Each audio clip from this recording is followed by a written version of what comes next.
Movie की शुरुआत में सबसे पहले हम सोफी नाम की लड़की को देखते हैं जो अपनी दोस्त के साथ थी। तो सोफी इस नई दोस्त को लेकर अपने पुराने दोस्त की पार्टी में जा रही थी और सोफी के इस दोस्त का नाम होता है वी। तो सोफी जहाँ पे थोड़ी नर्वस होती है, वो सोचती है कि वो कैसे सोफी के पुराने दोस्तों को सामने अपने आप को प्रेजेंट करेगी। दरअसल सोफी एक काफी अमीर घर की लड़की है और वी एक मिडिल क्लास फैमिली से है और सोफी के सारे दोस्त भी एक गरीब फैमिली से बिलोंग करते हैं। तो इसके बाद हम देखते हैं ये दोनों उस जगह पे पहुंच जाते हैं जिस घर में इन लोगों की पार्टी है। जैसे ही सोफी अपनी गाड़ी से उतरी थी तभी उसे पता चलता है कि उसकी गाड़ी का शीशा खराब है, वो बंद नहीं हो रहा था। इस बात से वो काफी इरिटेट होती है। तो ये दोनों घर के अंदर जा ही रहे थे तभी वी को जहाँ पे याद आता है वो तो अपना गिफ्ट गाड़ी के अंदर ही भूल आई। तो वो गिफ्ट लेने के लिए वापस से गाड़ी के अंदर जाती है जहाँ पे वो थोड़ा सा मेकअप भी करती है। तो मेकअप करने के बाद वो भी गाड़ी से उतरकर निकल जाती है। तभी जहाँ पे हम नोटिस करते हैं गाड़ी की मिरर लाइट ऑन रह जाती है। तो जहाँ पे अब सोफी स्विमिंग पूल के पास पहुंचती है जहाँ पे उसके सारे दोस्त स्विमिंग पूल के अंदर अपनी लाइफ को एंजॉय कर रहे होते हैं। तो ये सभी दोस्त सोफी को देख के काफी खुश होते हैं पर वो वी को देख के काफी हैरान होते हैं क्योंकि उन लोगों को नहीं पता था कि सोफी अपने साथ एक दोस्त को भी लेके आएगी। तो सोफी जहाँ पे सबके साथ वी की इंट्रोडक्शन कराती है और कहती है कि ये वी मेरी गर्लफ्रेंड है। तो सोफी के आने की खुशी में सभी लोग शैंपेन पीते हैं। गर्ग शैंपेन को एक बड़ी तलवार से बड़े अच्छे तरीके से खोलता है जिसको देख कर सभी लड़कियां इंप्रेस हो जाती हैं। पर डेविड को ये बात अच्छी नहीं लगी क्योंकि डेविड इस तरीके से बोतल को नहीं खोल पाता। तो फिर जहाँ पे बारिश होनी शुरू हो जाती है सभी लोग बारिश में काफी एंजॉय करते हैं। इसके बाद सभी लोग घर के अंदर आ जाते हैं। तो सोफी जहाँ पे अपने दोस्त डेविड के साथ बैठी होती है जिसका ये घर है और उसी की ये पार्टी है और इसकी दोनों आंखें नीचे से काली हुई थी। तो सोफी इसके बारे में पूछती है तो डेविड सोफी को जहाँ पे बताता है कि मेरी मैक्स के साथ थोड़ी हाथापाई हो गई है जिसकी वजह से वो पार्टी छोड़कर चला गया। तो इसके बाद हम देखते हैं जहाँ पे पार्टी शुरू हो जाती है सभी लोग काफी एंजॉय कर रहे होते हैं। ये लड़कियां टिकटॉक के ऊपर वीडियो भी बनाती हैं। यहाँ पर सोफी और बी एक दूसरे के साथ एंजॉय कर रहे होते हैं। जहाँ पे एक सोफी की पुरानी दोस्त है जो पहले कभी सोफी को पसंद किया करती थी लेकिन अब वो उसे पसंद नहीं करती और इस लड़की का नाम है जॉर्डन। लेकिन जब वो बी को सोफी के साथ देखती है तो उसके मन के अंदर कहीं ना कहीं जेलसी पैदा होती है और वो बी को कहती है कि सोफी काफी खतरनाक लड़की है, तुम उससे बचकर रहना।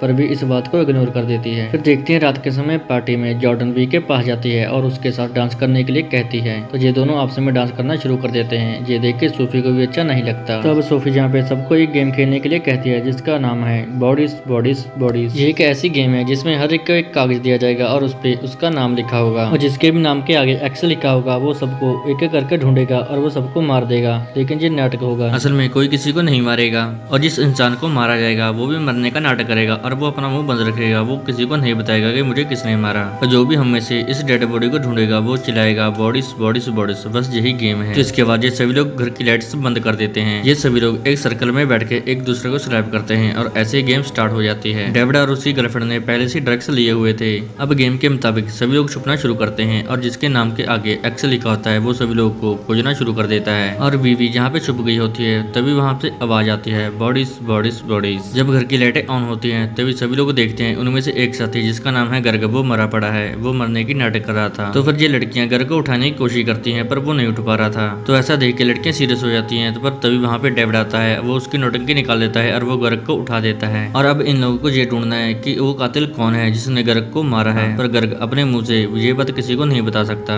फिर ये लोग कातिल को खोजने की कोशिश करते हैं और एक दूसरे पे इल्जाम लगाते हैं। इसी तरह इन दोनों में बहस हो जाती है। डेविड और गर्ग के बीच में बहस होने की वजह से गर्ग यहाँ पे कहता है कि मुझे अब सोने के लिए जाना है। गर्ग तो गेम छोड़कर चला गया और बाद में डेविड भी इस गेम को छोड़कर चला जाता है। तो इन दोनों को चले जाने के बाद ये लड़कियां फिर से एक बार इसी गेम को फिर से शुरू करती हैं और एक दूसरे को स्लैप करती हैं। और फिर तभी यहाँ पे अचानक से लाइट कट जाती है और जैसे भी विंडो के पास से गुजरे थी वो देखती है कि जिसका ये घर है डेविड उसकी गर्दन से खून आ रहा है। जब ये सभी लोग उसके पास जाते हैं ये देखते हैं सच में उसकी मौत हो चुकी है। ये सभी लोग ऐसा देख के काफी घबरा जाते हैं और मदद के लिए फोन करना चाहते थे पर किसी के भी फोन पे नेटवर्क नहीं होता। तो फिर ये सभी लोग सोफी की गाड़ी की तरफ भागते हैं ताकि वो यहाँ से जाकर हेल्प लेकर वापस यहीं पर आ सके। गाड़ी के पास पहुंच के देखते हैं गाड़ी की बैटरी खत्म हो चुकी है क्योंकि गलती से वी ने मिरर लाइट ऑन रखी थी और इन लोगों के पास कोई और गाड़ी नहीं थी क्योंकि ये सभी लड़कियां अपने दोस्त मैक्स के साथ यहाँ पर आई थी और मैक्स की तो डेविड के साथ लड़ाई हो गई थी और मैक्स इस पार्टी को छोड़कर चला गया था। फिर ये सभी लड़कियां घर के अंदर वापस आ जाती है और इन लड़कियों को मैक्स के ऊपर शक होता है कि शायद उसी ने डेविड को मारा होगा और रात की लड़ाई का बदला लिया होगा। और जॉर्डन यहाँ पे कहती है कि मुझे ऐसा नहीं लगता, ये काम उसी का हो सकता है जो सबसे पहले गेम छोड़ के गया था, मतलब गर्ग का। जॉर्डन को गर्ग के ऊपर शक होता है क्योंकि हम लोग यहाँ पर बहुत चिल्लाए हैं और हमारे चिल्लाने की आवाज सुन के भी गर्ग नीचे नहीं आया। जैसे भी लड़कियां गर्ग के रूम में जाती हैं पर वहाँ पे गर्ग नहीं होता और वहाँ जाके उसके बैग की तलाशी भी लेती हैं जिसमें उसमें काफी सारा सामान मिलता है और एक चाकू भी मिलता है। तभी ये लोग यहाँ पे नोटिस करते हैं कि उनकी एक फीमेल दोस्त डेविड की गर्लफ्रेंड वो भी यहाँ पे नहीं है। जब उसके रूम में जाकर चेक करते हैं वो वहाँ पे लेटी हुई थी। दरअसल वो काफी घबराई हुई थी और वो अपने दिमाग को शांत करने के लिए लेटी हुई थी और उसे दौरे भी आते हैं। तो इनमें से एक लड़की उसे दवाई देती है।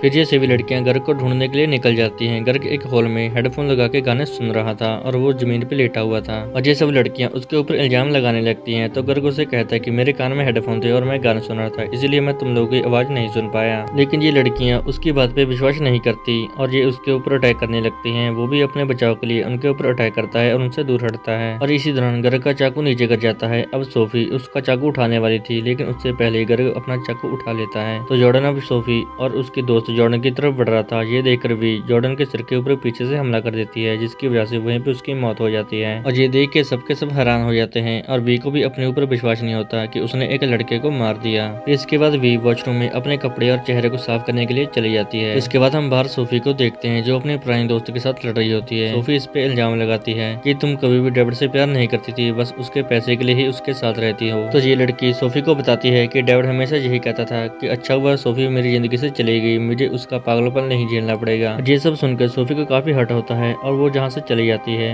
अब ये सभी अलग अलग हो जाती हैं। तो इसके बाद हम देखते हैं डेविड की गर्लफ्रेंड को वो चल रही थी, उसके पैर पे कोई टकराता है और वो उसके ऊपर गिर जाती है। वो देखती है उसकी दोस्त की मौत हो चुकी है, वही दोस्त जिसको दौरे पड़ते हैं। तो ये देख के सबके सब काफी हैरान हो जाते हैं। तो जहाँ पे सोफी की सबसे पुरानी दोस्त जॉर्डन वो कहती है कि कातिल हमारे बीच में ही है। तो इन सब लड़कियों को वी के ऊपर शक होता है, क्योंकि वी ही एक ऐसी शख्स है जिसे जो पहले से नहीं जानते थे, ये इन लोगों के साथ नहीं जुड़ी थी। तब डेविड की गर्लफ्रेंड उसे कहती है कि ना ही तुम्हारा कोई सोशल मीडिया पे अकाउंट है और ना ही तुम पहले हमारे लिंक में थी और ना ही तुम किसी कॉलेज में पढ़ती हो, और डेविड को भी सबसे पहले तुम ही ने देखा था, तुम ही उसके पास थी, इसका मतलब तुम ही उसकी कातिल हो।